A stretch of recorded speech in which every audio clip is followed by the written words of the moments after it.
গ্রামে গঞ্জে শ্রমজীবীরা, কৃষকরা যে লড়াই, যে আন্দোলন করছে, তারা এই প্রতিকূলতা অতিক্রম করে শহরে পৌঁছেছেন এই বার্তাটা দেওয়ার জন্য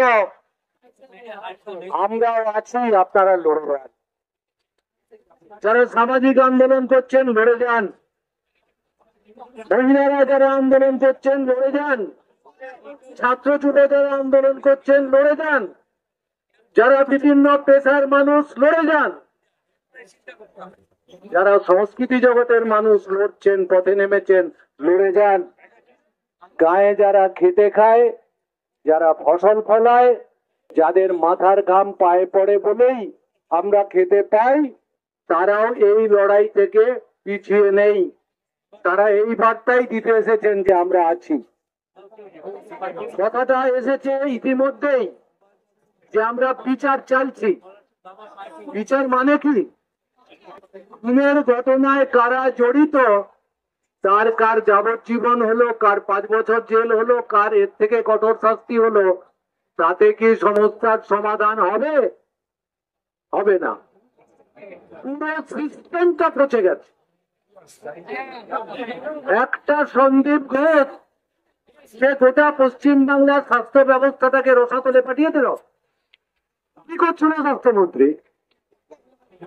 স্বাস্থ্য ভবনের, মেডিকেল কাউন্সিলের কেউ দেখলেন না? স্বাস্থ্য শিক্ষা রসাতলে, রোগী পরিষেবা রসাতলে, পুরো সিস্টেমটা দুর্নীতিতে জড়িয়ে পড়েছে। যদি এই বীজ বৃক্ষ সমূলে উৎপাদন করা না যায়, তাহলে আন্দোলন অর্থহীন হবে।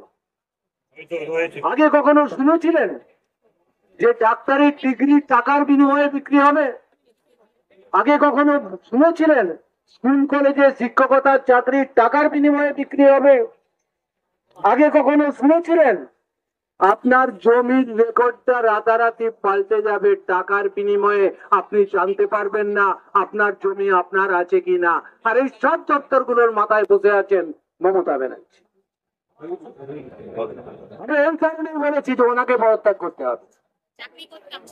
তালা থানার ওসি অনেক অপরাধ করেছেন, কিন্তু সেখানে আগাগোড়া উপস্থিত ছিলেন কলকাতার পুলিশ কমিশনার। তার অঙ্গুলি হেলনে এই সবটা হয়েছে। এখন তাকে চোখের আড়াল থেকে সরিয়ে দেওয়া হচ্ছে যাতে মানুষের ক্ষোভ, রাগ, ঘৃণা তার উপরে বর্ষিত না হয়। এটা কৌশল। গোটা রাজ্য সরকারের সবকটা বিভাগ আপনাদের মস্তক দুর্নীতিতে নিমজ্জিত। এই সিস্টেমটা পরিবর্তন করতে হবে। যদি কেউ ভেবেছেন আমি এই আন্দোলনটা নিয়ে 10 কিলোমিটার যাব, কেউ ভেবেছেন 100 কিলোমিটার যাব, কেউ ভেবেছেন শেষ পর্যন্ত সিস্টেমটাকে বদল করতে না পারা পর্যন্ত লড়ে যাব, আমরা আপনাদের কাছে অনুরোধ করছি, পশ্চিম বাংলার মাথা হেট হয়ে গেছে। গোটা দেশের সামনে, পৃথিবীর সামনে একটি সরকার চলছে, সরকার চলছে, লুটের সরকার, দুর্নীতির সরকার, মানুষকে দমন পীড়ন করবার সরকার, পেট কালচারের সরকার। এমন তো নয় যে ডাক্তার যিনি খুন হলেন তিনি হাসপাতালের বাইরে খুন হয়েছেন, হাসপাতালে ডিউটি করতে করতে।